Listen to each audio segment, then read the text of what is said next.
أعوذ بالله من الشيطان الرجيم. بسم الله الرحمن الرحيم.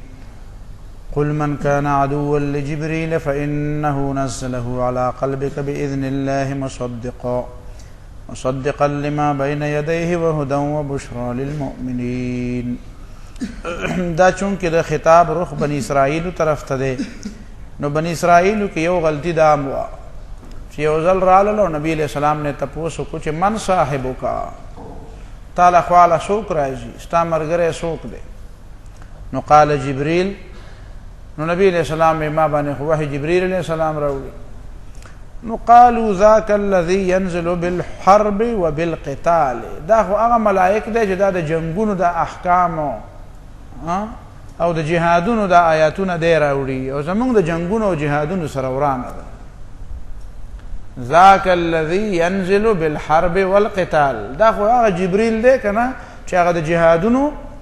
او دا جنگونو اغا آیاتونو راوڑی، نو ذاک عدونا، دا خو زمونگ دشمن دے، زمونگ دا جنگونو سر نلگی، جنگونو سر مو نلگی. فانزل اللہ تعالی، دار ترمذی روایت تے، قرطبی نمازلتا نقل کرے لے، یعنی دا جبریل علیہ السلام سر دشمنی پا دے وجہ وجہ جبریل علیہ السلام وی جہاد کوئی، غزا کوئی، او دا خیرٹا تیر چی دی دا خود غزا او دا جہاد قائل نو، صفا خبر ہے اکلا ینزل بالحروب والقتال، بالحرب والقتال، دا اغا ملائک دے جدے دا جہادون و آیاتون راوڑی، او جہادون مون نکو، غزاگان و جنگون سرم نلدی، نو دا اغا عدم تشدد والدی، عدم تشدد. نور پہ اخوا تفسیرہ کا نور کوم نو بیا باقی سبق پاتی کی خطا پہ پوشوی کنا جہاد نمانی، نو دا یہودیان و جہاد نمانی، نو دا یہودیان بنن سبب فلسطین کی گوری کدل تلک دی، ہاں جی بے وقوفوں کی کیا کمی غالب، ایک ڈھونڈو ہزار ملتے ہیں، چی خپک دے لان دیتی یہودی دے،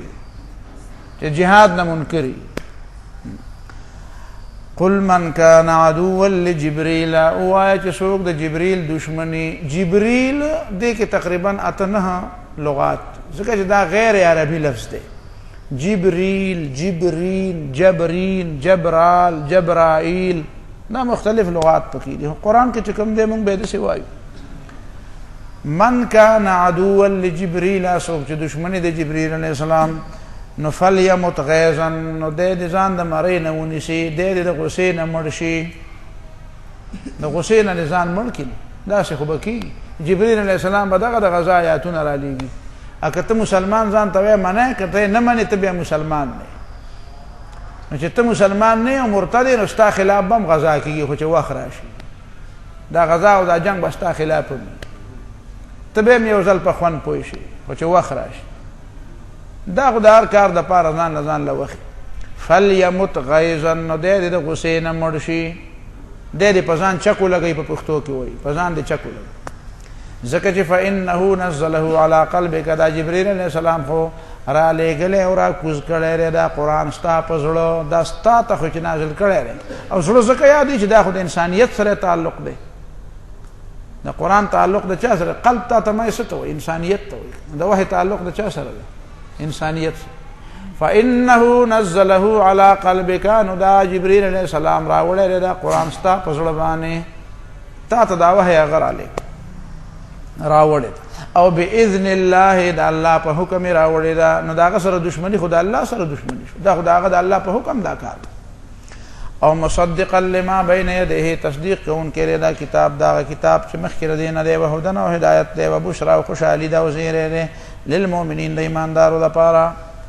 نو دا دے نمانو لسو سوال پیدا کی، ہدایت پکے دے، خوشحالی پکے دا، تصدیق دا تیرو کتابونو پکے دے، را لے گلے دا اللہ تعالی دے، دا اللہ پا حکم را غلے دے، نو آخر دا دے سر دشمنی کم معقول خبر. پیغام غلط نہ دے، دا پیغام اثر غلط نہ دے، دا پیغام راوڑن کے دے دے، خو پیغام دا چا دے راوڑے پا چا دے، نو تا چا دا دے پیغام راوڑن کی سر دشمنی کے رو دے تا گوری نا چا دا پیغام بر راولے گا چا لے راولے گا، اگر پیغام کی لکلی سدی نو دا خو تا خو ارہ خبر دا عقل خلاف کے، ارہ خبر تا دا سڑی توب نا خلاف کے. من کان عدوا لله سوک چې د الله دشمنی و ملائکته او د الله د ملائکو دشمنی و رسوله او د پیغمبرانو دشمنی و جبريل و میکائیل او د جبريل علیہ السلام او د میکائیل علیہ السلام دشمنی فإن الله عدو للكافرين بشک الله تعالی دشمن دی د کافرانو یعنی فإنهم کفار دی کافران دی او الله تعالی د کافرانو دشمن دی. نو دی خو نه ویلی چې موږ د الله دشمنان یو، خدای دې خبره نه معلومه ده ځکه چې د چا سفیر سره دشمنی کول داغه را لېګون کی سره دشمنی ده. نو ځکه وی چې من کان عدو لله مخی آیات کې دا دلیل دا مقدمات او د نتیجه وا دا مخکینو مقدمات او دا نتیجه ده چې د جبريل سره ته دشمنی ولیکې ځکه فإنه نزله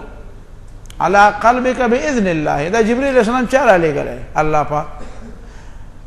نو بیا و ملائکته بیا خو د دې معنا دا چې هر ملائک چې الله تعالی را لېږي نو ته به داغه سره دشمنی کوي، ته ټول ملائکو دشمن شوی بیا ځکه دا ملائک ټول د چا په وینا باندې راځي د الله تعالی په وینا ورسوله او دا ملائک د چا خواله راځي د پیغمبرانو خواله، نو دا هم د الله تعالی په وینا د پیغمبر خواله راځي، ته بیا د پیغمبرم دشمن شوی. او یوازې د جبرئیل علیہ السلام دشمن نه د میکائیل علیہ السلام هم دشمن هغه هم د الله تعالی په وینا راځي. دی به موږ میکائیل علیہ السلام خوښ دی ځکه چې هغه د شنکو سره او د بارانونو سره تعلق دی، نو هغه د چا په وینا باندې دا کارونه کوي هم د الله تعالی په وینا کوي.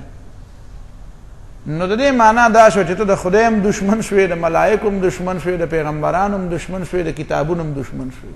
نو د دې غټ سور کافر بلی فإن الله عدو للكافرين مخي او بل جمله ده چې فإنكم كفار تاسو بیا سخت چورلټو سوچ کافر او د داسې کافرانو الله دشمن دی. نو ته د جبريل سره دشمنی وکړه او الله تعالی ستاسو سره دشمنی وکړه. من عاد لي وليا فقد آذنته بالحرب چې د الله د دوست سره څوک دشمنی کوي نو الله وی زو سره جنگ کو. ولقد انزلنا اليك آيات بينات او يقينا را لګری دي موږ ته آیات اخکار وما يكفر بها الا الفاسقون او دین انکار نه کوي مگر هغه کسان چې د الله تعالی د حدودونو تجاوز کوي نافرمان. او كلما عاهدوا عهدا آیا ارزل جدي وعدو کې وعده نبذه فريق منهم ماته دغه وعده در یوړل په دوی کې خامخا دا وعده شکن قوم دی، وعده خلاف قوم دی، د دې مزاج او فطرت او خټه پلیته د وعده خلافی پکې ده، د الله سره همیشه مخالفت د وعده په وعده اعتبار نشته. بل اکثرهم لا یؤمنون بلکې اکثر د دین ایماندار نه دي، ایمان پکې نشته، اکثریت پکې به ایمان نه یعنی په خپل کتاب هم سم عقیده نشته.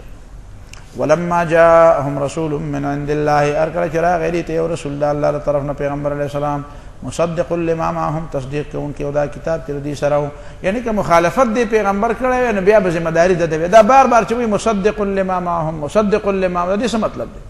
دې مطلب دا چې د اختلاف بنیاد د پیغمبر علیہ السلام نه دی شروع شوی، پیغمبر خو تصدیق کوي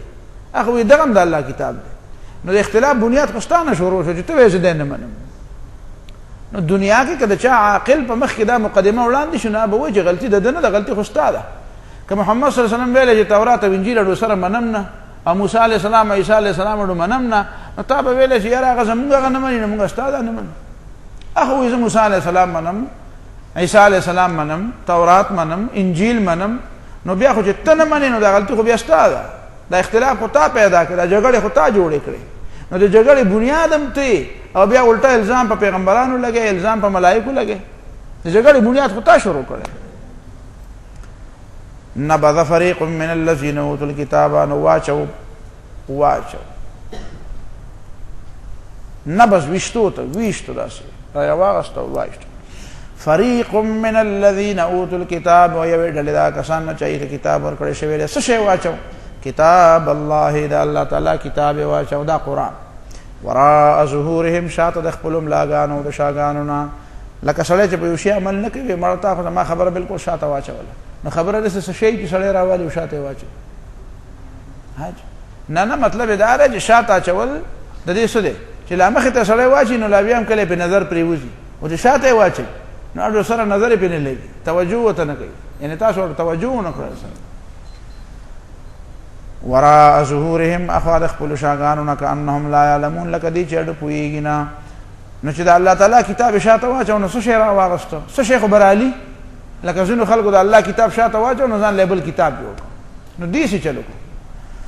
نو واتبعوا ما تتلو الشیاطین دی ورپسې شو په هغه څه پسې چې دروغ به جوړول شیطانانو علی ملک سلیمان په زمانه د حکومت سلیمان علیه السلام په باره کې. مطلب دا دی چې د الله کتاب پرېښو او جادوی واغستو. د دې خبرې خلاصه دا ده چې دی یهودیانو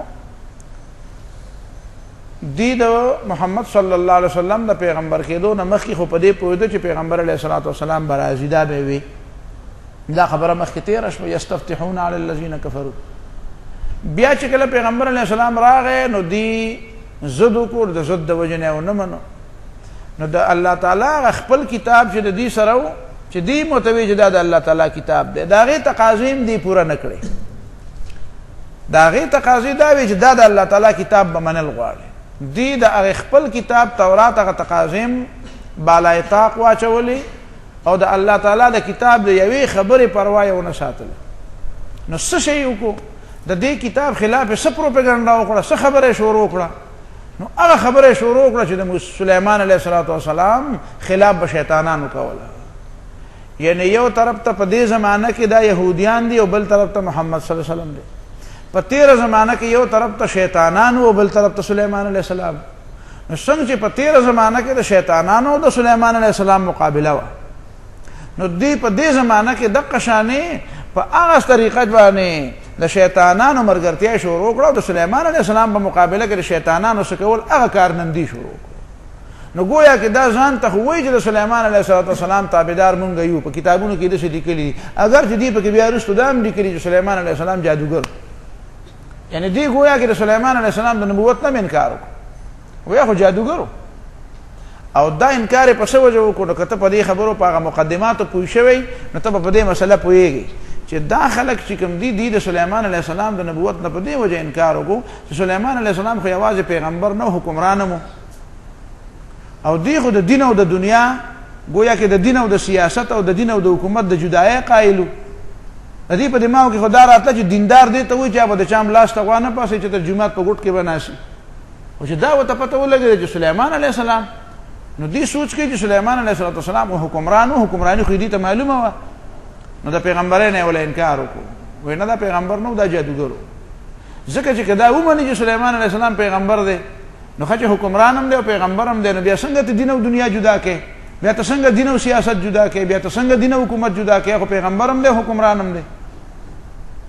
نو چې پیغمبر دی نو حکمران ولې دی، او چې حکمران دی نو پیغمبر ولې دی؟ ته خو دا دواړه متضاد ګڼې او حقیقت خدا دی چې دا متضاد نه دي. نو ځکه دی د سلیمان علیه السلام مقابله شروع کړه. دویمه وجه دا ده چې هر پیغمبر چې کله کمزوری او لا حکومت نه راغلی نو خلک په خپل ډله بلاس وباسي، سپکاڼي وولي، پروپیګنډا وکړي د هغه خلاف، دروغ ورپورې وتړي او هغه صبر کوي او برداشت کوي. خو یو سلیمان علیه السلام داسې و چې هغه خلاف دی د نر زامنو دومره نران نه و چې د هغه خلاف یې پروپیګنډا کړي، هغه د سره موقع نه میلاو شوې. د سلیمان علیه السلام په ژوند کې د سلیمان علیه السلام دشمنانو ته اړو د سلیمان علیه السلام خلاف د خبرې موقع نه میلاو شوې، خبره یې کولی نه شوه. په ټول انساني تاریخ کې د پیغمبرانو په تاریخ کې په قرآن کې وګورئ، په حدیث کې وګورئ، د هر پیغمبر مخالفت خلکو کړی دی. او د سلیمان علیه السلام په ژوند کې د چا مخالفت مجالو چې کړی وی، ولې؟ حکومت ورسره و. نو دوی په ډېړه کې دا غوټې به راتلې او دا می به پرې دلېدې او دا یو پولی به راته او بله به چاوده چې دا بړاس هم ډړه نه ونه وته چې یاره د ده مخالفت خو هم کړی وی. نو د هغه د وفات نه بعد یې په هغه پسې دروغ شروع کړو، په ژوند خو یې نه شو کولی. نو د هغه د وفات نه بعد یې په هغه پسې دروغ شروع کړو، ویره د تخ لاندې د جادو پاڼې پرتې وې، دا ټول هر څه په جادو کې دا چل په هغې پاڼو کې دا د ده تخ چې دی د ده لاندې د جادو مسه او دا د ده یو ګوتی په لاس و، دا ټول چل په ګوتی کې و. نو دا دې په هغه ژوند ولې نه وي؟ دا ولې د هغه په مخ کې ویلي وی چې یخ کړی دی.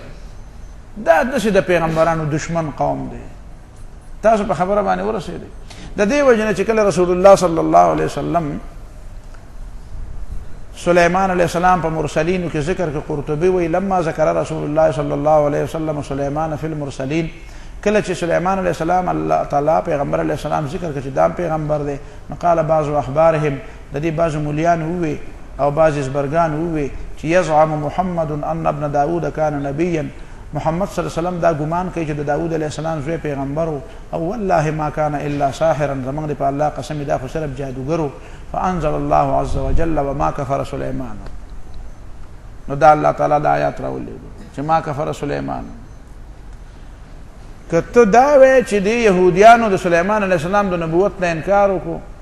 نو سليمان عليه السلام پرېدا د دین علاوه د نور ډیرو پیغمبرانو نه انکار کړی دی خو د لوط علیه السلام باندې ډېر لوی زبردست الزام لګولې چې سړی په خوله نشي ویلی په دې بایبل کې اوس هم لیکلي په لوط علیه السلام باندې چې کوم الزام لګولی دی په دې موجوده بایبل کې شته داسې حرکت د هغه په باره کې ویلی دی چې هغه یو سړی په عام مجلس کې ویلی نشي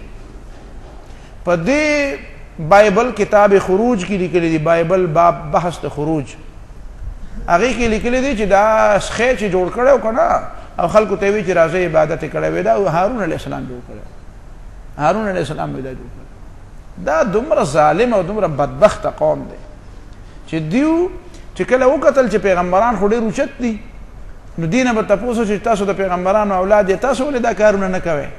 نو دی په ځای دی چې د پیغمبرانو مرتبه ته د خطو کوشش کړي وي د غیر تابعداري کوشش کړي وي نو پاغي باندې کونډه او ګندګي ورواچول چې هغه ځان ترخته کې چې نه دا دومره غټ خلک نو دا هم ډېر واړه خلک په ځای دی چې د هغې اتباع یې کړي وي نو هغه دنیا نه راواچول چې دا ناکاره خلک نو داود علیه السلام باندې الزام ولګو هغه د برخیا د ښځې هغه خبرې چې کومې دي دا ټولې خبرې پاره چې دا د پردی ښځې د حاصلولو دپاره دا چل وکړو دا چل دی په داود علیه السلام دا الزام ولګو په سلیمان علیه السلام دا الزام ولګو چې دا پیغمبر نه او دا خو جادوګر په لوط علیه السلام چې کوم الزام ولګو خو د وینا نه دی وغیرہ وغیرہ هارون علیه السلام باندې الزام ولګو چې دا موسی علیه السلام چې توه تور ته لاړ نو دا سخی د جوړ کړی قرآن وایي خو سامري جوړ کړی دا قرآن چې راغی نو دې قرآن خو په بني اسرائیل هم ډېر لوی احسان وکړو په دې یهودیانو یې ډېر لوی احسان وکړو چې د دوی د تاریخ چې کوم عظیم خلک وو هغې باندې دې دومره خټه او ګن ورچولی چې د هغې شخصیتونه یې داغدار کړي که قرآن نه وی نو د بني اسرائیلو دا پیغمبران بچاړو پیغمبران پیژندلي نه وي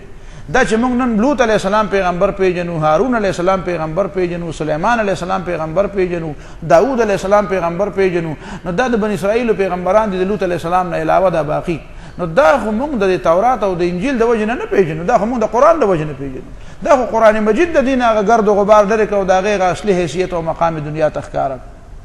کنې دې بدبختو خو په خپلو پیغمبرانو باندې خټې ورچولې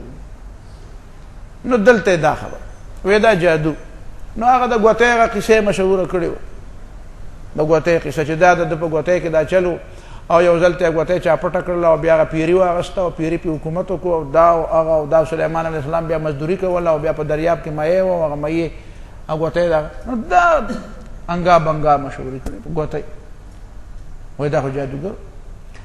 دارنګې د دې نه علاوه دا باقي نو دا د سلیمان علیه السلام متعلق دا خبرې مشهورې کړې وې چې دا جادوګر ځکه چې دې ته کتل چې هلکه حکومت هم دی او هوا هم تابع ده دا ټول هر څه پیریان هم تابع دي دا پیریان شیطانان یې ټول تړلي وو که نه تا وروسته به ووایې که وآخرین مقرنین فی الاصفاد نو شیطانان چې په زنځیرونو کې تړلي وو نو دا خو شیطانان وو که شیطانان چې څوک وتړي او چې بیا هغه نه نو خامخا به هغه د خپل لب لاس خو وباسي که نو هغې بیا وروسته دا په هغه وخت کې ټک نه شو کولی خو بیا وروسته پروپیګنډه شروع کړه او دی د هغې پروپیګنډه ومنله د شیطانانو د الله تعالی کتاب یې پرېښو د الله په کتاب کې سلیمان علیه السلام پیغمبر خو دوی د سلیمان علیه السلام په باره کې هم د الله تعالی کتاب پرېښه او د هغه د دشمنانو خبره یې واغسته اوس دلته چې بل پیغمبر راغی نبي علیه الصلاة والسلام نو هغه هم پرېښه او د هغه په ځای باندې جادو واغسته مطلب یې دا دی د جادوګرو خبرې شروع کړې د شیطانانو خبرې شروع کړې واتبعوا ما تتلو الشیاطین دا معنی جادو یې په پیغمبر علیه السلام باندې کړی او دا خبره هم ټیک ده جادوی په پیغمبر علیه السلام باندې کړو مدینه منوره کې نبی علیه السلام باندې جادو کړو کنه د يهوديان البيت خو د يهوديان په وینا جادو کړو جادوی مو کو خو مطلب پروپاګاندا ده نو پروپاګاندا وکړه الله د پیغمبر علیه السلام خلاف د دروغجن دی نعوذ بالله څنګه چې الته يهود شیطانانو پروپاګاندا کړو او جادوی مو پاتې شو دا خبره چې جادو څه ته وایي نو سحر په عربی ژبه کې څه ته وایي نو اعلم ان السحر في عرف الشرع مختص بكل امر يخفى سببه پدې پوه شه چې شعر دې ته وایي چې د هغې اسباب پټي په ښکاره باندې شیخ کاري نه مونږ چې واړو د سکولونو ته به مداریان به راتله نو ما ته یاد دی دوه درې کرتبونه یو ماشوم یې سره راوستو او د لاس به ورته شو او څه کته بره او څه پیپه وته نیولې ولته به وبتلې وې دا هند پمپ دی وایي په خبره باندې هغه به ور لاس واهله موږ داسې کوي بل داسې و چې په بیاستو باندې په پړو باندې ځان وتړو او وشابه ما راکاږي نو دنیا خلک هغه بیاست ته ارسه ته زور کوو شی په لا په ځای ولا بل داسې وکړي چاړې راوغسته او د جبه داسې راويشته او چاړې په جبه کې داسې خخ او څه به خلکو ته کته وګوري وځداري پر جبه کې چاړه ښکارې ده تاسو شی وایي په خبره باندې نور کرتبونه مرتبونه نو دا څه شی د خلکو سترګې بندي کی څه قسم یې سو کی خود دې اسباب پټي اسباب د دې پټي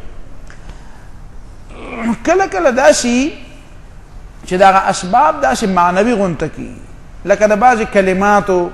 اسباب د بعضی کلماتو څه اثر څه خبره سره وږي او خبره څه اثر را پیدا شي یا لکه د بعضی تصورات څه اثر لکه خیالات لکه د مسمریزم او هیپناټیزم چې ورته وي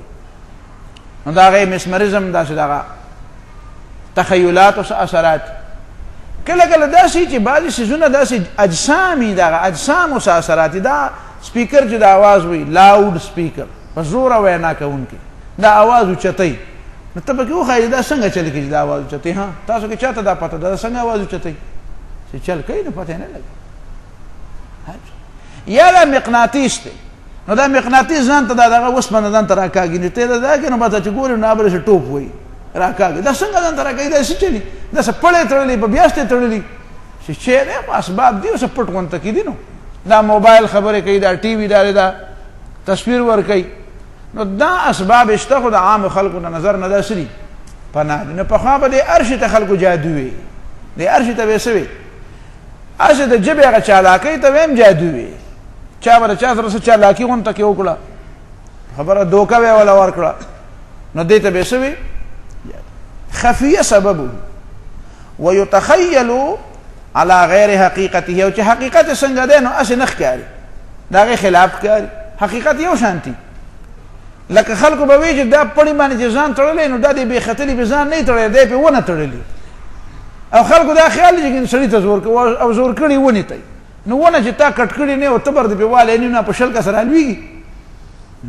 نو خلکو ته به دا خیال ده چې دا ځان تړلې په منځ کې به هغه به ته برجې تړلې و یا به ونه تړلې دا خلکو ته به دا خیال خلکو ته بخکارې ده د حقیقت خلاف پیسې به راکړي وګورو دا جولې به پیسو نه ډکاو نو چې تا پیسې دومره ډکې دندل ته ولې ځان نه مرش نه کړه چې راځي د سکول نه ماشو به به زمونه چې تاسو سلور نه درې پیسې به مولې اله چتا پلار ګمړو لرا کړې به نه واغست ویلکه چنده ولا ورکي استادانو ویلکه څه ولا ورکي نو موږ وجه ته ملت سنت باندې د پلان درې پیسې د شپږ پیسې راغستې چې پریسس کې په ګمړي وو نو هغه نو چې تاسو دومره پیسې جولې ډکول شي نو دا والا کنه مونږ سوال نو دا څه دوکا چل دا مطلب ومتى اطلق فهو اسم لكل امر مموه هغه شی چې هغه حقیقت کې یو شانتي او د پاسه وبدي ولا نوري ورکړي تمویه ستوي لوخه د سیلور ولا او د پاسه دی په ولا وبد سرو زر ورکړي دي خلکو ته د شیخ کاری لکه دا د سرو چي دي دوکا شو اره دوکې ته جادو وي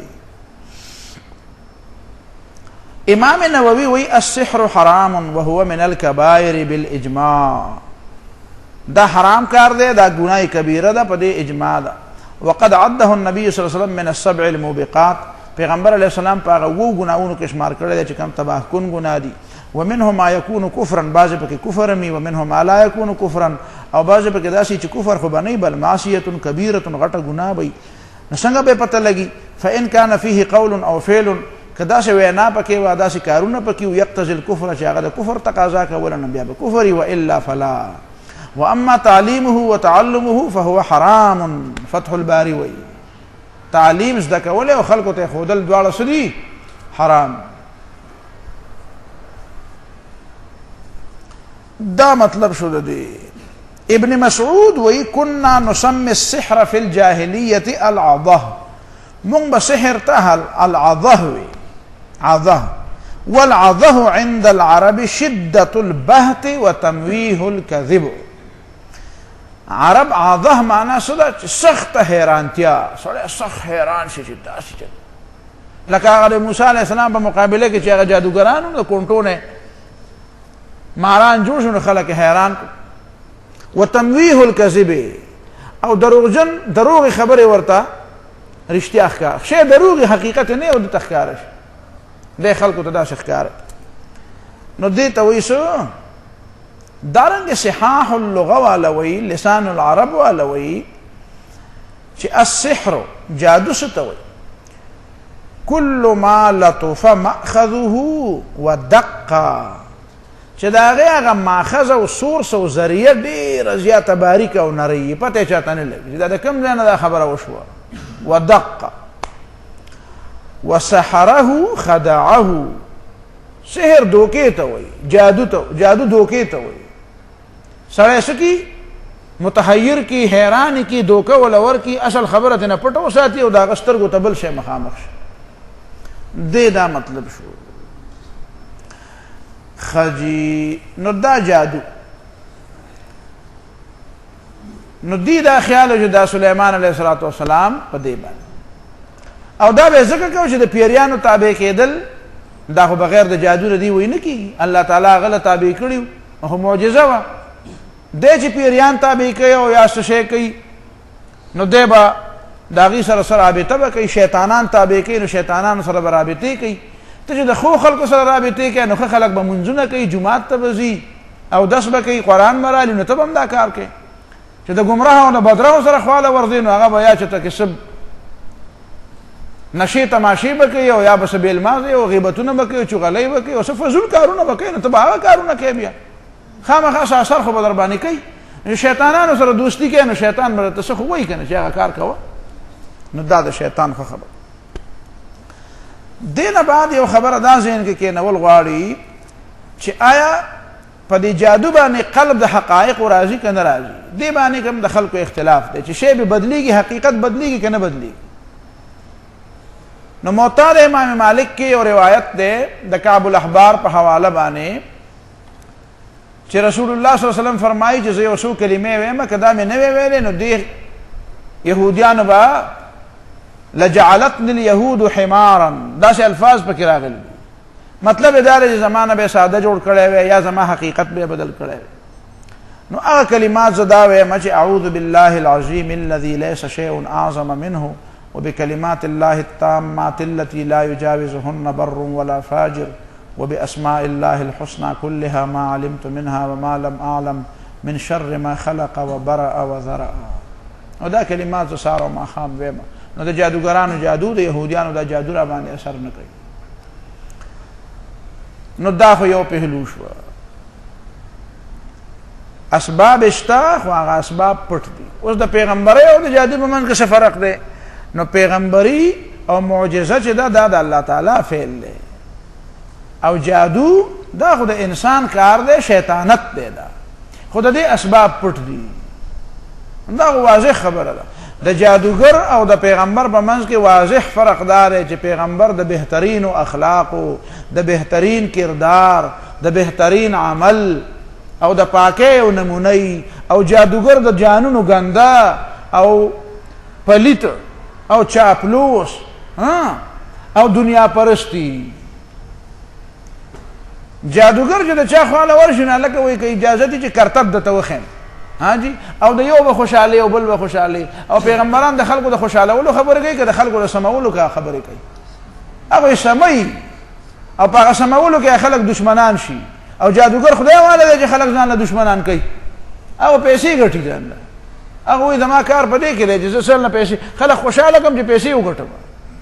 نو د دې دواړه په وینا دا په چا باندې اشتباه نه راځي البته که ډېره اشتباه په چا راتله نو دا روایاتو کې دا راغلي دي چې الله تعالی په یو زمانه کې په بابل کې 2 ملائک راولېږل عامه ترجمه دلته دا ده چې دې د قرآن خبره پرېښوده او د سلیمان علیه السلام د دشمنانو هغه خبره راواغسته نو په هغې کې یو خبره دا وه چې په بابل کې چې هاروت او ماروت کوم خبره کوله نو دی هغه کار شروع کړو هغه الله تعالی د دې دپاره رالیږلي چې دنیا ته دا وښیي چې جادو دې ته وایي او معجزه دې ته وایي جادو دې ته وایي او معجزه دې ته او بیا به ورته ووایي چې فلا تکفر کافران کېږئ مه چې عمل پې وکړې لیکن خلق خدا شي وو هغې د پسته او د تباهۍ هغه اخرنۍ کندې ته پرېوتي، نو د ښځې او د خاوند په منځ کې به یې جدایي راوسته. یعنې د یو قوم د تباهۍ میزان او معیار دا دی چې هغه د دې حد ته ورسېده چې د پردو خلکو د ښځو سره سترګې جنګول شروع کړل او د هغې هغه په منځ کې دشمني شروع کړه چې د ده نه دا ښځه ازاده کړم او زه یې والم. نو ته پوه شه چې دا هغه ځای ته رسېدلی دی چې دې نه بیا ځناور هم ښکته نه شي تللی، د دې نه بعد بیا دی د راوتو نه دی بیا. نو دا خلک هغه ځای ته ورسېده په دې بابل کې د اسیرۍ په زمانه کې، ځکه چې غلامي وه او غلامۍ کې خو بس مختلف قسمه خبرې راځي. دا د بابل په زمانه کې د یهودیان چې په بابل کې وو او د غلامۍ زمانه وه، نو د غلامۍ په زمانه کې د خلکو دا تبدیلی راځي په ذهن کې کہ غلامی میں بدل جاتا ہے قوموں کا ضمیر، تھا جو ناخوب بتدریج وہی خوب ہوا کہ غلامی میں بدل جاتا ہے قوموں کا ضمیر. نو دلته غلامانو نو د جهاد او د جهاد سره خورانه وه چې کومه خبره د ازادۍ لپاره وه او جهاد و، نو هغه خو زموږ جبریل علیه السلام بدې شي ځکه چې هغه د جهاد خبرې کوي، نو د ازادۍ سره خورانه وه. نو دغه په دې سفلي علومو باندې ورپسې و، دې ته سفلي علوم وایي، سفلي چې دا انتهایی هغه د لاندو نه لاندې او د ذلیلو نه ذلیلې خبرې چې څنګه به یو ښځه د خاوند نه جدا کوي او د ښځې او د خاوند په منځ کې به جدایي څنګه را پیدا کوي، دا به یو بل ته څنګه دشمنان کوي چې دا د یو بل نه جدا شي او ته یې والي. نو دا د بدبختۍ او د سپېرتوب او د ضلالت او د رضالت او د کمسلتوب د ټولو نه هغه اخرنی حد دی. او په دې شیطان ډېر زیات خوشحالېږي ځکه شیطان تا ته ما هغه بل ورځ وي خو هغه سړی په غېږ کې رانیسي چې وایي چې د ښځې او د خاوند په منځ کې مې جدایي پیدا کړه او اخر نوبت دې ته ورسېد چې د یو بل نه جدا شو. نو دا هغه معیار دی د یو قوم د پستۍ او د تباهۍ. نو دوی هغه ځای ته رسېدلي. نو د بابل کې د هاروت او ماروت نه به یې دا زده کول او هغې به ورته وایي چې انما نحن فتنة فلا تکفر. نو گویا کې قرآن دا وایي چې سحرونه دوه، یو هغه سحر و چې سلیمان علیه السلام باندې خلکو شیطانانو کوم الزام لګولی، یو د سحر قسم هغه، بل د سحر قسم هغه چې په بابل کې هاروت او ماروت خلکو ته ښودلی. نو دوی دې ته نه کتل چې قسم کم یو دی، د دې د دې سره کار نه و، خو هر قسم سحر چې خو چې دوی د پیغمبر خلاف هغه په پروپاګنډه کې پیش کړي. نو د دې مطلب دا چې دا دوه قسمه جادو.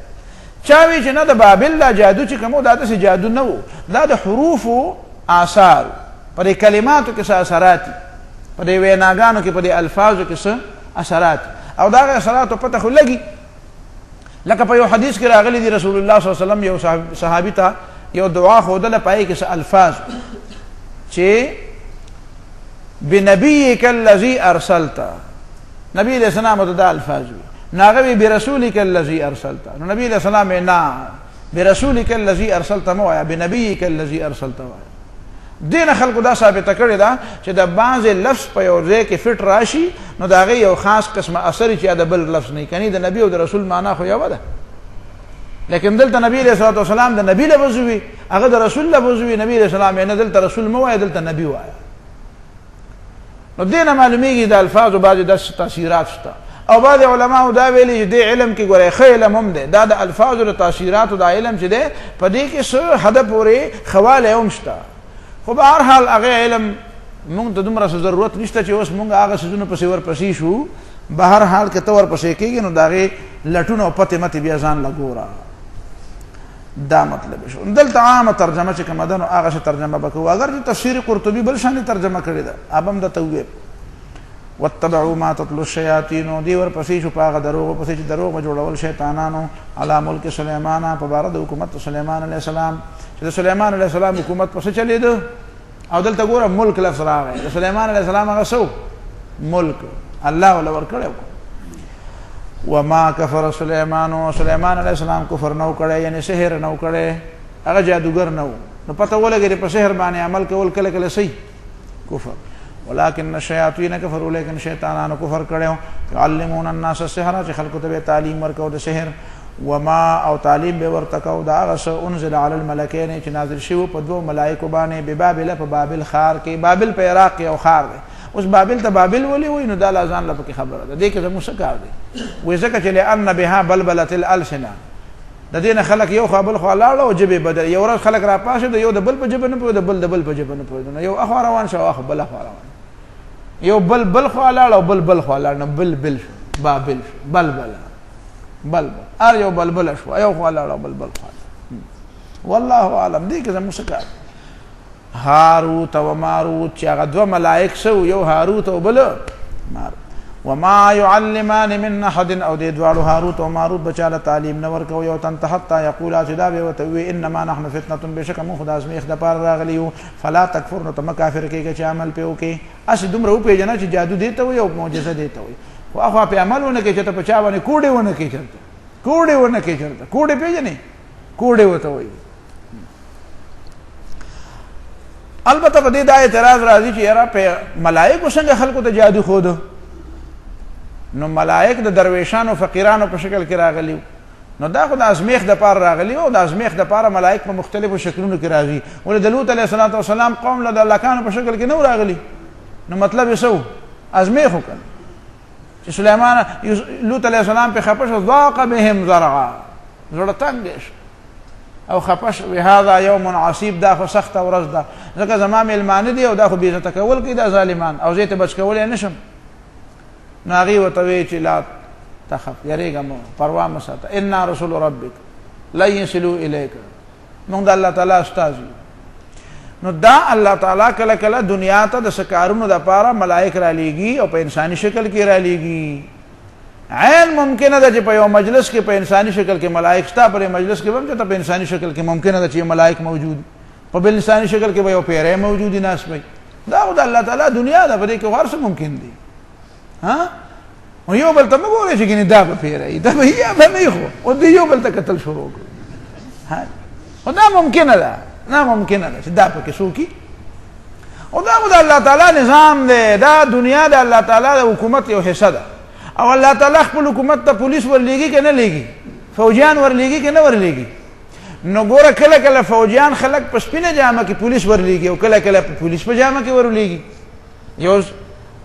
کله کله د پولیس کار داسې چې که هغه د خپله پولیس هغه وردي واغوندي نو بیا هغه کار نه کېږي، نو هغه عام ستا په شانې کپړه واغوندي څنګه چې ته کمیس پرتوک کې ګرځې، بلکې کله کله به هغه خپل هغه سروس کارډ هم چې ته غیب کړي، هغه هم ورسره نه وي. او راوشي او ته به وایې چې دا خو عام سړی دی، منځ کې به هغه باقاعده ډایري لیکي په تا باندې، څه شی به ورسره وي، څه خبره به ټیپ به ورسره وي، څه ریکارډر به ورسره وي، خبرې به درنه ټیپ کوي. نو دا خو ممکنه ده که نه. نو داسې الله تعالی پر دنیا کې دا نظام چلی، نو ملائک کله کله د انسانانو په جامه کې راولېږي.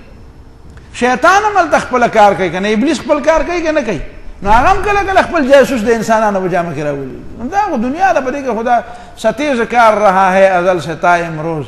چراغ مصطفی سے شرار بولهبی. دا یو کشمکش دی، یو مقابله ده، کله ګرم جنگي کله سوړ جنگي، دا جنگونه خو روان دي مسلسل. نو دا خو د جنگ حصه ده. نو دا الله تعالی دا ملائک راولېږل د درویشانو فقیرانو په جامه کې. هغې ملته دکان کولاو کوی، دا هم د دم تعویز دکان دی. نو خلک به راتله او ته به چل ښوده، ورته به وایي چې هلکه ګوره دا نور داسې چل کوي او زه راته ګوره دا چل صحیح ښیم، خو دا چل چېرته ونه کوي. نو دوی ته پوهېده چې دا نور داسې چل ول کوي، دوکه هم کوي، پیسې هم نه اخلي او تعویز هم نه راوباسي. هسې کوي که نه خلک هغه کوډګرو له ورشي، هغه پې خوند بیا مومي، وایي که خیر دی خو داسې دی. نو وایي بس پرېږده چې په یو ځل له کار نه کوم، نو بس یو ځل ته 800 والي، بل ځل ته 1200 والي، بل ځل ته وایي یاره وایي کار لږ ګران دی، دا د 3000 نه بغیر نه کېږي. دکان کولاو شو، نو هغې ملایکو خو به پیسې نه اخېستې، نو خلکو به دوی له راتله، وایي هلکه دا ښه دکانداران دي. نو دوی نه به ته، نو بیا به ورته وایي چې یاره داسې چل راته وښایه چې د پلانکي سړي هغه ښځه د هغه نه را جدا کړمه او په خپله یې والمه. نو دا بدبخته به دا کار دې حد ته ورسېد. نو ملایکو ته پته ولګېده چې ښه لکه تاسو دې ځای ته رسېدلي، دا به یو قسم له ګواهان الله تعالی مقرر کړو چې مګر چې ستا په مخ کې داسې کار وکړي چې ته به ګواه شې.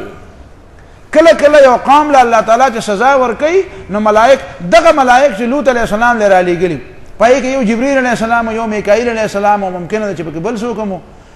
نو دا لوط علیه السلام مخکې روان او دا ملائکه د هلکان ورپسې وروسته روان. نو لوط علیه السلام به په مخه وي چې دا د دې کلي دا خلک ډېر خراب خلک. نو جبريل علیه السلام به خپل مرګري ته شماره یو ځل په گواہی وکړه، پیغمبر چې دوه ځله په خپل قوم گواہی وکړي نو بد دا تبای. نو بیا دوباره بیا وی، نو جبريل علیه السلام بیا وکړه، خپل وی واده ورته پیغمبر په گواہی وکړه، وی بس خبره ختمه، او د دې تبای وخرا نو تبای کړه. نو دا ملائک الله تعالی د دې د پاره راولېږي چې دا رنگ هاتو د ملزمان مجرمان رنگ هاتو سکی گرفتاری کی. نو دې دپاره دا ملایک را لېږلي نو چې چا ورته دا ویلي چې یاره جي زمونږ په دې کې ډېر کار دی چې د دوو کسانو په منځ کې به دا جدایي څنګه راولي دا به یو بل دشمنان کې څنګه نو هغې پوه شو چې ښه لکه ستاسو د تباهۍ وخت مقرر دی ستاسو د بربادۍ هغه فیصله وشوه ځکه چې زه د باندې ګواه شوم چې تاسو دا شي کې دلچسپي ده په دې شي کې دلچسپي ده دا ستاسو د تباهۍ هغه اخرنی دلیل دی په تاسو باندې دا مطلب فیتعلمون منهما نو دی به خاص کر زده کول د دې دواړو نه ما هغه خبرې یفرقون به بین المرء وزوجه چې جدایي به یې راوسته د هغې په وجه باندې د ښځې او د خاوند په منځ کې وما هم بضارین به من احد او نو دي ضرر رسونکي په دې جادو باندې او تنته الا باذن الله مگر د الله تعالی په اجازت باندې چې الله تعالی په نه وینه معجزه جادو خو چاته نقصان نشي رسوي دا مطلب ويتعلمون ما يعني دا سره خود مختاری خو نه واشه جادو جایز ده کې جوړ دی خود مختار د چار څه خوخي نه بکینه موږ به وینو چې د جادو د حکومت والی کنه په جادو د حکومت والی کنه چې دلته لګیا یو څوک تړي یو څوک پرانیزي یو د چانه وبو بس او چاله هاجي یو ماشوم کینه چې بیا دی خو لاندې ته هغه پرته و هاجي نو دا چې کار کول شي غلار څه بیا د حکومت هم والا کنه بیا د پوجونو ته کومه جد دی خدای حکمرانان د جادو دي زده کی نو دا 10 لک او 15 لک پوج په دې څومره غټه پیسې لګي خو جادو دي زده کی نه بس بیا په دې باندې جنگ ته باجت نه خو بس چوف به پکې او ولته خلک تری وری پراته مسواک ته به ماجت نه د مسواک دسته به کې ماجت نه خو چوب به پکې بس نو دا کار ولې نه کوي نو دا باذن الله د ذکر وایي دا تمویه دا خبرې دي اسی وايي خبرې که اثر کوي دا خو د اسباب ولاندې اثرات دي او د دنیا کې چې هر سبب اثر کوي دا د الله تعالی په اذن کوي چې الله تعالی وایي چې مکه ونه نه دا هر سبب د څه دی هر سبب د الله تعالی په اذن اثر کوي نو دا یو سبب دی د الله تعالی په اذن اثر کوي دا مطلب ولقد علموا ويتعلمون او دی بس دکو ما شی یضرهم چې نقصان وی ولا ورکو دین ولا برباده ولا ينفعهم او فائدې ولا نور کا ولا چې ته د بل کور روانه نستا کور بل څنګه روانه چې یو سره لاړ شي چې د بل لاخذه ددنه سره دشمنه کا چې دا زماشي نو غبل بل شي نو بس تا د خزه مبارک او ته شي وینه ته به بچ شي چې ته کوم تخم وکړې نو ته به دا غیر بچ شي بیا ته چې کوم ګم دنیا ته راواچې نستا کور به بچ شي ته چې د بل په کور کاڼی ووارې نو ته که د شیشې په کور کې اوسېږې خو ستا خو ډېر خطرناک شو بیا د هغه به بیا هم چې ته د کمرو نه جوړې په یو کمر به یا رالوېږي یا نه خو که ته د شیشې په هغې کې اوسېږې نو دا خو د یو کړنګ سره به وران شي بیا نو ته دا څنګه وایې چې زه به د بل کور وران کړم نو ستا کور به څوک نه روانوي نو یضرهم دا خو نقصان تا ته هم دی بیا ولا ينفعهم او فائدہ به نور کا ولا ولقد علموا دی په خپو د لمن اشتراه چا چې دا جادو واغستو ماله فی الاخرته من خلاق نه به د پر په اخرت کې صحیح حصہ ولا بئس ما شروا به انفسهم ډیر بد دی شي چې دی خرج کړ پای باندې خپل ځانونه ایمان خرج کو هغه واغست لو كانوا يعلمون کدی په دې نه دا کار به نه کوله تفسیر قرطبی دلته یو بل ټکی ویل دی هغه وایي دا وما کفر سليمان او ما انزل على الملكين اذا ما انزل وي فما كفر باندې عطف دي دواړه ما نافیه دي خو بیا په ځای خو پوی نشم خو بیا خبره نه کړي چې ما کفر سليمان کفر سليمان نه کړي وما انزل على الملكين ابو ملکین باندې په ملکین باندې جادو نه نازل شوی ولكن الشياطين كفروا شیطانانو کفر کړل يعلمون الناس السحر چې خلکو ته به جادو خودو به بابل په بابل کې او هغه جادو چې به ته خودو هغه شیطانان سوکو هاروت او ماروت نو تفسیر قرطبی دې وایي خو بیا د ارسطو سره بسکو وما يعلمان من احد سره بسکو نو دلته بیا خبره نه ده کړې نو تعویل خو دې ته نه وایي کنه چې نیم یو کې او نیم پرې نه دې ما يعلمان سره بیا سکه لا خو بیا د هاروت ماروت نه بغیر د بل چا سره نه لګي او دا ال لګي چې شیطانان نه چې شیطانان نه غوړي خلکو ته وایي لا تکفر شیطانانو ته وایي چې اکفر که لا تکفر کما مثل الشیطان اذ قال للانسان اکفر شیطان خو انسان ته وایي کافر شو دی وته وایي لا تکفر نو چې ته وایي دا شیطانان دي نو دې څنګه خلکو ته وایي چې لا تکفر نو اخو د بیا داسې نه دی ویل دی وایي نه دا ترجمه نه ده ټیک دا مخینه ترجمه ټیک په مسله ورسېدي کنه بعض خلکو به بیا د دې هاروت او ماروت پسې قصه جوړه کړې دا غره زهرا قصه چې دا هاروت ماروت ملائکو او د ازمکه تراکو شو او دی الله تعالی ته چې د خلک ګناونه ولیکي الله تعالی او ته چې تبم د سیو کې وېزې نه کوم چې په کوم ورځ راکوز کړو نو په هغه ورځ باندې قتل مو کو او شراب مسکل او دای مو کړل او هغه زهره نو مې څو ښځه وه پوهېږې په خبره هغې ته اسم اعظم یې زده کړه هغه ته لاړ اسمان ته وخته د هغې نه زهره ستوری جوړ شو او دوی لا اوسه پورې په بابل کې یو کوی دی په هغې کې بند دي دا او د زندقانو به چېرته خړه کړي ملائک دا کار نه کوي ښه ملائک لا یعصون الله ما امرهم قرآن وایي ښه لا یعصون الله ما امرهم هغه د الله تعالی د حکم مخالفت نه کوي ښه او ويفعلون ما يؤمرون پای کې د عصیان او د نافرمانۍ څه نه نو دا اساسان لا دا چې قصو میسو ته د خلق وګ دي دا غوي د سی وي ولو انهم امنوا کر خلق ایمان راوړی واتقوا الله تعالی نه یریدلی وي لمصوبه من عند الله خير نو ثواب د الله تعالی طرف نه دا ډیر غوړه دی نو دي ته بدا ملاو شوی وي لا اصيبوا مثوبه نو فعلو خو بیا رستو د استمرار د پاره جمله شو جمله اسمیه شو اصل کې د څه چې لا اصيبوا مثوبه دي ته بدله ملاو شوی وي غوړه بدله لیکن اغنا عدول راغه جمله اسمیه ته د څه د پاره د دوام او د استمرار د پاره خلق چې وی ګوره یاد ساته چې جمله اسمیه دلالت په دوام او په استمرار باندې کوي نو هغه جمله به دلالت په دوام او استمرار باندې کوي چې معدوله د جمله فعلیه نه او چې کومه جمله د معدوله د جمله فعلیه نه نو هغه په دوام استمرار دلالت نه کوي نو دا جمله معدوله د جمله فعلیه ځکه دوام استمرار باندې دلالت لو كانوا يعلمون کدی پوی دے نو لم يفعلوا لو كانوا يعلمون کدی پوی دے نو دا څه به نه کوله کدی پوی دے نو جادو به نه غشته کدی پوی دے نو د شریعت مخالفت به نه کوله د قران مخالفت به نه کوله یا ایها الذين امنوا لا تقولوا راعنا وقولوا انظرنا واسمعوا وللكافرين عذاب اليم دا يهوديان یو بل خباثت دا انتهایی ذلیل قوم سپک کله کله د چا سره د چا دشمنی خو هغه دشمنی کې سپکواله دومره نه خدا يهود د اسلام د دشمنانو جدي اس یو شز نه مخناړه نو بظاهر به د مجلس ته چې برال نو بظاهر ادب آداب د لحاظ به ساتو خو په منځ کې به پکې یو خبره رسې وکړه موقع به کته چې کومه موقع مونږ ته ملاو شي چې پای کې د خپل خباثت او د پلیتوب غا اظهار نو د پلیتوب او د کمسلتوب د ښکارا کېدو او د هغې موقع یوه موقع به یې نه ضایع کوله نو یو لس په عربۍ ژبه کوو راعنا را یراعي مراعات لحاظ ته وایي مراعات په اردو کې وایي مراعات یې واغسته فیسیلیټیز یې واغسته فایدې یې واغستې دا خلک یې فلانکي ډلې والا واغستو فلانکي سړي واغستو دا وایي خلک نو په عربۍ ژبه کې دا طریقه ده چې چا به چا ته وي چې یاره جي دا خبره لږ بیا وکړه ته مونږ پوه نه شو څنګه خبره وه نو به راعنا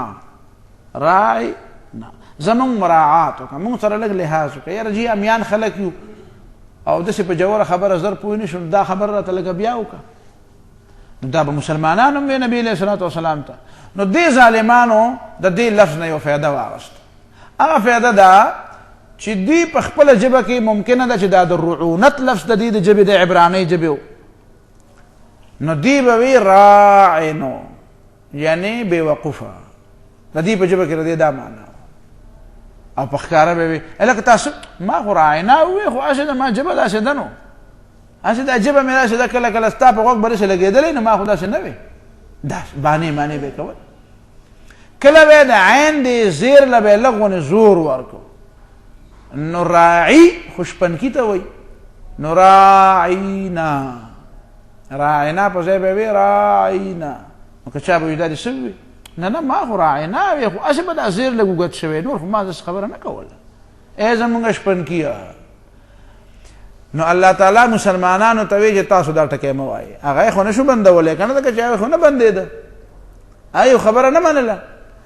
خو هغې خو د مسلمانانو د دې موقع نه فایده اخیسته چې مسلمان به راعینا وي جوړدم وي او داسې خو یې نه ویلې چې لکه ته به راعینا نه وي او ته به یې وې دا پابندي خو نه لګي قانون خو داسې نه وي چې یو دپاره یو د بل دپاره نه نو مسلمانانو ته ویل لکه تاسو به راعینا مه وایئ چې تاسو یې نه وایئ چې دوی بیا نه شي ویلی انظرنا لفظ وایه ځکه په انظرنا لفظ کې څه نشته داسې احتمالات پکې نشته لکه دا دي چې په راینا کې کوم را پیدا کوي دومره خبیثان خلکو یعنی په مجلس کې یا چې څوک عظیم شخصیت او د رسول الله صلی الله علیه وسلم شخصیت خو چې کافر هم وی نو په دې باندې پوهېده چې دومره عظیم شخصیت دی نو دومره لوی شخصیت په مجلس کې چې څوک ناشي نو هغه دومره کږې خبرې کوي خدا دومره بدبخت و چې د هغه پیغمبر چې د پیغمبر د وفات نه بعد نن خلک تاریخ ګوري نو ورته لوی سړی وایي، خو دغه بدبخت ورته کتل او دومره د لوی احترام یې نه کاوه. دا دومره سپک خلک. دې نه دا معلومه شوه چې هغه لفظ چې هغې کې د غیر مقصود احتمال وي، محتمل د غیر مقصودي، مقصد ستا یو دی خو د هغې نه بله معنا را جوړېږي، نو هغه ټکی مه وایه. داسې ذو معنیین غوندې ټکي، ذو معنیین غوندې ټکي چې په هغې کې دا مطلب چې دا هم معنا کېدی شي او دا معنا هم کېدی شي، نو داسې الفاظ استعمالول مکروه دي، بند دي. ځکه ته به یو معنا لې هغه به بل معنا لې، او په دې ادب عربي کې د دې ډېر بې شمېره مثالونه دي. خو دې وخت کې خو موږ ادبیات نه وایو، کنې تا ته مې ډېر ښه مثالونه ویلی شو. دا مطلب شو. یا ایها الذین آمنوا، ابن عربي وی دلته احکام القرآن والا وی وهذا دلیل، دا لا تقولوا راعنا چې د راعنا نه منې کړي، دا منې کول دلیل دی على تجنب الالفاظ المحتملة، چې ځان بساتي د هغې الفاظو نه چې هغې کې احتمالات یو معنا صحیح خو د غلط معنا احتمال پکې اومي، التي فيها التعرض للتنقيص، چې پای کې د چا کمې طرف ته اشاراتي تعرض پکې. نو داسې قسمه الفاظ استعمالول شامیم دا لیکلي دي چې داسې الفاظ چې هغه مهم د خلاف المقصود دي نو د هغې استعمالول څه دي؟ ممنوع دي، د هغې استعمالول بند دي. لا تقولوا راعنا، موایې راعنا، وقولوا انظرنا، او داسې وایه چې مونږ ته وګوره. د راعنا مفهوم چې دی هغه په انظرنا کې ادا کېږي.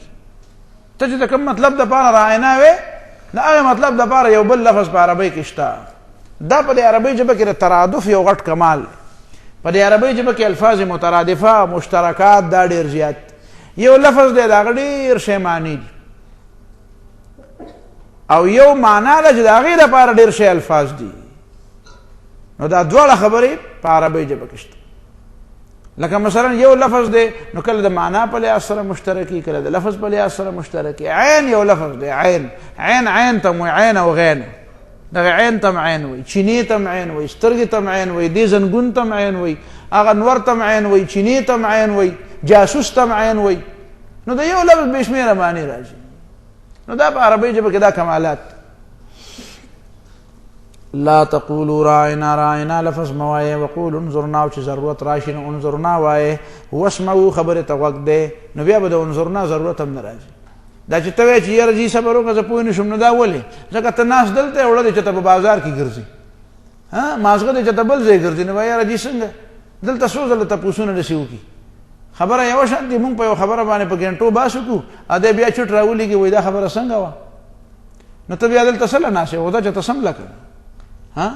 یا چې ته لاړ شه بیزې لګیا وکړه. نو توجه سره اورئ نو بیا به داسې چل دی. واسمعوا خبرې ته غوږ ده نو بیا به د انظرنا ضرورت ورته پېښېږي نه.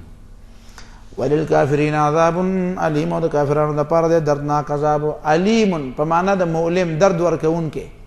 او یا وایه دردولی شوی. هغه عذاب داسې عذاب دی چې هغه عذاب هم دردېدلی دی. لکه سړی وایي سپېړه مې وله ورکړه خو دا سپېړه مې بیا خوږ شوه. نو د خوږېده تا د سپېړه د دې دپاره سپېړه ورکړې ستا سپېړه خوږ شي.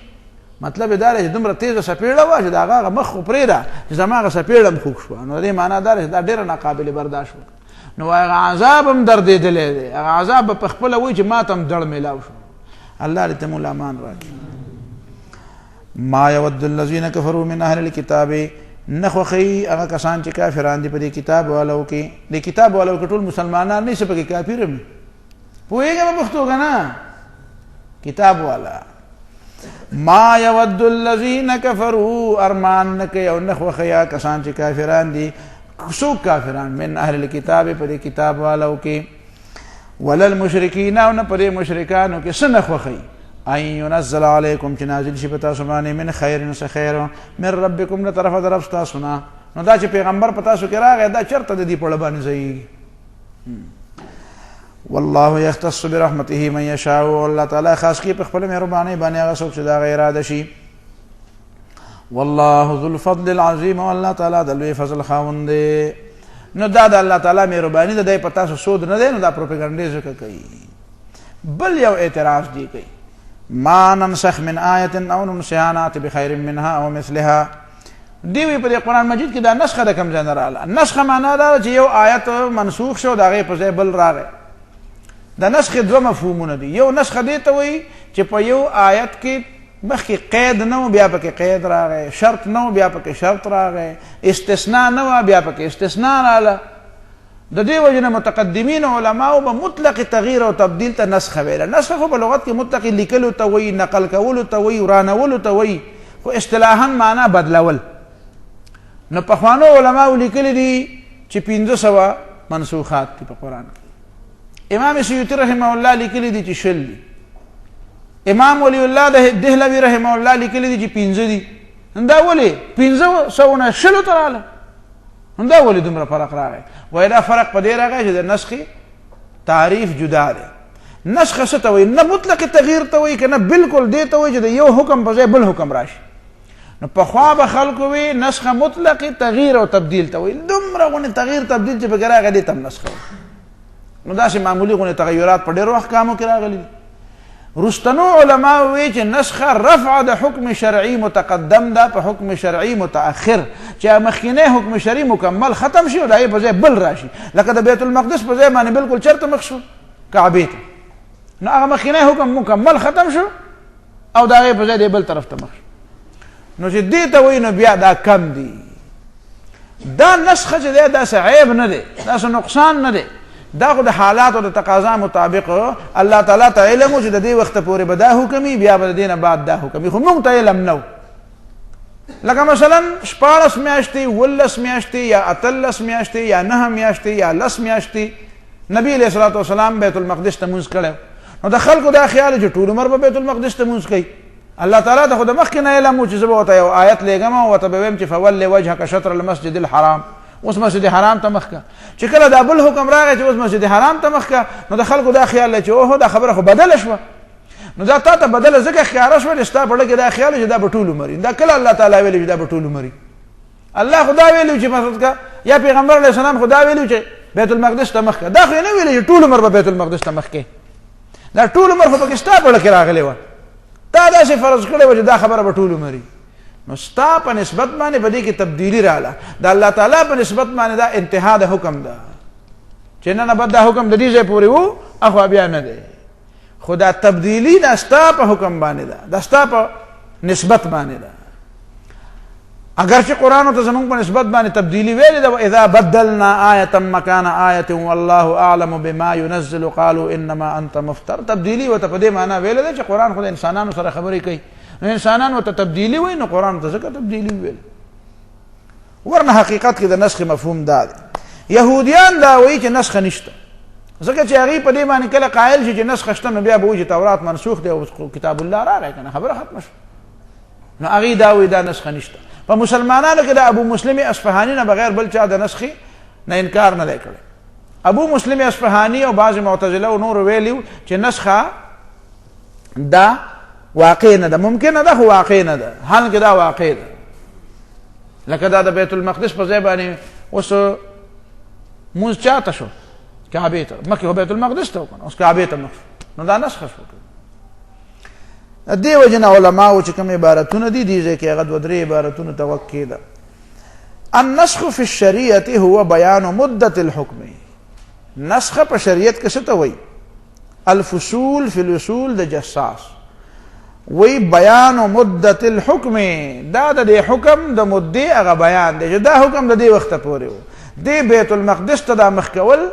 دا د دې وخته پورې و، بس د دې نه خوا نشته. الذي هغه حکم کان فی توهمنا و تقدیرنا جواز بقائه، چې زمونږ دا خیال او موږ داسې فرض کړی و چې دا به ټول عمر وي. نو فتبین لنا، نو د دې نسخ په وجه مونږ ته ثابته شوه چې ان ذلك الحكم مدته الى هذه الغایة، چې د دې حکم مده د دې ځای پورې ده. وانه لم يكن قط مرادا بعدها، او د دې نه پس دا مراد نه دی. دا کشف الاسرار والا او الموافقات د شاطبی والا وی النسخ څه ته وی رفع الحكم الشرعي بدليل شرعي متراخ. رفع الحكم الشرعي بدليل شرعي متراخ. دا یو مخکنی شرعي حکم او بیا بل شرعي حکم پسې راغی او د هغې په وجه باندې دا مخکینی حکم څه شو. یهودیانو دا اعتراض کړی و چې د دې نه خو دا معلومیږي چې اوس ته موږ ته وایې چې دا کار وکړه اوسه پورې دا د دې معنا دا چې مخکینی ټیک نه و اوس دا پته ولګېده چې دا ټیک دی. حال دا دی چې دا د بېوقفتوب اعتراض دی. د دې معنا دا نه ده چې دا ټیک نه و، هغه په خپل وخت کې ټیک و او په خپل وخت کې دا ټیک دی. یا لکه د انسان دپاره غاښونه پکار دي که نه دي پکار؟ نه که پکار دي نو بیا چې پیدا شي ولې غاښونه نه او چې پکار نه دي نو دا وروسته بیا ولي. نو ته به دا د بېوقفتوب کار دی. چې د بېوقفتوب دی نو دې خوا که چې ستا نه وباسم. یو عالم ته چې ته په ګاډي کې روان نو هغه بل انګریز چېرته و یا به د سر سید احمد خان شاګرد و چېرته، نو د هغه عالم خو ګیره وه. نو هغه بل ته وایي مولوي صاحب ته یې وروله وایي دا ګیره چې داسې ښه شی وی نو دا چې خدای سړی پیدا کړی وی نو دا ګیره به پورې وی. دا واسې زیاتي شی دی، دا وروسته بیا را پیدا شوې ده. په اصل انسانیت کې دا نشته، ځکه دا خو بیا وروسته راغلی ده. نو هغه مولوي صاحب ته وکتل چې مولوي صاحب څنګه چل دی، خبره خو تاله راغله. نو هغه ورته وی وی را دې خوا که چې دا 2 غاښونه هم دنه وباسم ځکه دا هم په اصل انسانیت کې نشته. ولې ته چې پیدا شوې دا 2 غاښونه دي اوسه. نو مطلب یې دا دی چې په هغه وخت کې خو تا ته د غاښونو ضرورت نه و، ځکه ستا معده د دې قابله نه وه چې په غاښونو دې وله شی وچقې هغه دې هضم کړي. بیا بس دغه د پیو د څښلو قابله وه او هغې دپاره د غاښ حاجت نه و، هغې دپاره د غاښ حاجت بلکې غاښ وله نقصاني و. دا ماشومان چې کله د غاښونه وشي دا میندې پوره تنګوي بیا غاښ حاجت ورته نه و، ورو کېږي. بیا چې کله ته لوی شوې نو بل بیا په خپله وزن له خپل انتظامات کې نو دا چکونه مکونه چې په غوښې نه لګوي غوښه نه خورې نو څه به خورې؟ غوښه به هم خورې او سبزي به هم خورې. نو بیا چې چقی نه نو غاښونه خو پکار دي بیا که نه. نو وایي غاښ پکار دی که نه دی پکار؟ وایي په موقع باندې چې نه وه چې موقع نه وه نو نه و پکار او چې موقع وه نو پکار. نو نسخ هم دغه مطلب دی چې کوم وخت د کوم حکم دپاره و نو هغه وخت هغه حکم راغی، چې کوم وخت د بل حکم دپاره و نو هغه بل حکم بیا راغی. نو دا د هوښیارتوب خبره شوه که دا د اعتراض خبره شوه؟ نو دوی په دې اعتراض کوي. وړاندو دي که ما ننسخ. ګوره دوی وایي په تورات کې نسخه نشته. اوس یو 2-3 مثالونه ته غوږ کېږدی، زه تا ته ویم چې په تورات کې نسخه شته که نشته. تفسیر قرطبي وایي په تورات کې دا خبره راغلې ده چې ان الله اباح لنوح علیه السلام کل دابة، الله تعالی د نوح علیه السلام دپاره ټول زناور څاروي حلال کړي، خو بیا پکې راغله چې وحرم موسی علی موسی و بني اسرائیل کثیرا من الحیوان، موسی علیه السلام په بني اسرائیل باندې ډېر زناور بند کړل. نو دا نسخه نه شوه چې د نوح علیه السلام دپاره ډېر څاروي جایز وو او د موسی علیه السلام دپاره څه دي ناجایز دي. دا خو شته په تورات کې اوس هم لیکلي دي. نو بیا ورپسې یو بله خبره دا هم په تورات کې لیکلي دي چې وان ابراهیم امر بذبح ابنه، ابراهیم علیه السلام ته حکم وشو چې زوی دې حلال کړه، بیا ورته ویې نه اوس یې ما حلاله. نو دا نسخه نه شوه. مونږ خو داسې نه وایو چې ورته ویې چې حلال کړه. به ته ووایم چې هلته خبره څه وه؟ وی ای بچیه زه په خوب کې تا وینم چې زه تا حلالوم. حلال کړی نه و په خوب کې، خو د ابراهیم علیه السلام دا خیال و چې بس حلالول یې پکار. الله تعالی ورته صدقت الرؤیا، خوب دې رښتیا که تا خو حلال نه و لیدلی، دا خو ته ما ازمېیلی، کنې ده خو د حلالولو په نیت را پرېستلی. نه اول نه د خوب په مطلب نه و پوهه، که پوهه وی نو بیا خو اسانه خبره وه. بیا خو چې تا ته یې وایي چې حلالوی مه خو هسې را پرېباسم، را پرېستلي څه اسانه ګران کار دی څه، دا خو بیا زه هم را پرېباسم. نه جي اول دا خیال چې دا حلالول ځکه د هغه کمال دی، که نه کوي خبرې. نو بیا یې ورته وایي چې درېیم خبره وامر موسی، الله تعالی دا په تورات کې لیکلي دي، په دې بایبل کې عهدنامه قدیم چې ورته وایي اولډ ټیسټمنټ،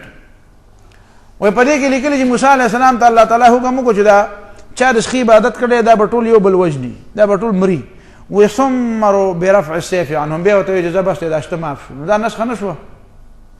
دا څه شوه؟ دا نسخه شوه. پوهېږې په خبره باندې که نه؟ د دې وجې نه دا دی دروغ وایي. ښه تفسیر قرطبي وایي نسخه څه ته وایي؟ تحویل العبادة من شیء الى شیء، مخکې دغه عبادت اوس دا بل کوه. قد كان حلالا فيحرم، مخکې حلال اوس حرام شو، او حراما فيحلل، یا مخکې حرام اوس څه شو حلال شو. نو د هغې مطلب دا دی چې دور په دغه زمانې سره دا او د دې زمانې سره دا. خجی دا مطلب شو. ما ننسخ من آیتا، څه شی چې موږ منسوخ کو یو آیت او ننسها یا یې د نه هیر کو، مکمل هیر کو. ستانه ير نو نأتي بخير منها راوړو مونږه غوره د دینه یعنی نرم او فایدې والا آسان د خیر نه مراد دلته څه دی آسان یو حکم هم لري که د هغې په ځای یو آسان حکم راوړو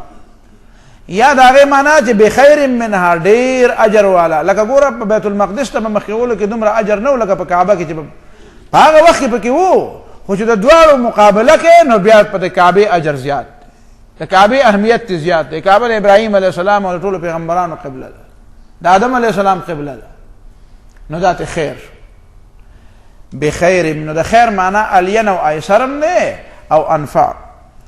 او مثلها یا د هغې په شانتې د فایدې په لحاظ سره او د مصلحت په لحاظ سره د دواړو مصلحت یې وي نو ته به بیا پکې څه فایده وي نو ما دوایي خو یو شان د فایده کوي خو یو دا به مخکې وخوري دا بله به وروسته وخوري په هغه وخت کې د هغې فایده وه دې وخت کې ور د دې دوایي فایده ده هغې وخت کې چې هغې دوایي کومه فایده کوله نو په دې وخت کې به دا دوایي هغه فایده کوي علم تعلم ولې ته نه پوهېږي دا مطلب شو دې وجه نه اصول بزدوي والا دلته دا لیکي چې فکان تبدیلا فی حقنا بیانا محضا فی حق صاحب الشرع زمونږ په حق کې تبدیل دی د صاحب شرع په حق کې څه دی بیان د مدې د حکم علم تعلم ولې ته نه پوهېږي ان الله علی کل شیء قدیر چې الله تعالی په هر څه باندې قدرت لرونکی دی دا مخکینی حکم هم هغه رالیږلی او دا بل هم علم تعلم ولې ته نه پوهېږي ان الله له ملک السماوات والارض دا د اعتراض اصل جواب دی چې دا حکم الته ولې او دا دلته ولې ولې خو د الله تعالی بادشاهي ده چې کوم حکم رالیږي ستا خو نه ده ته خو بندګي کوه که بندګي کوې کوه که نه کوې نو بس بیا جهنم ته تیار او بادشاہی د الله تعالی دا او اختیار د الله تعالی دی نو که کوم حکم را لیږي نو وایي ښه آمنا وسلمنا وصدقنا منو یې بس نو دې ته اصلي جواب دا دی چې ته په دې نه پوهېږې چې حکومت او بادشاہي د الله تعالی ده چې په دې پوهې چې بادشاہي د الله تعالی ده خو د هغه خوښه ده چې څه حکم را لیږي علم تعلم ولې ته نه پوهېږې ان الله له ملک السماوات والارض چې د الله تعالی دپاره دی حکومت د اسمانو او د ځمکې وما لكم من دون الله یعنی به ستاسو دپاره سوا د الله نه من ولي دوست ولا نصير او نه مددګار واخر دعوانا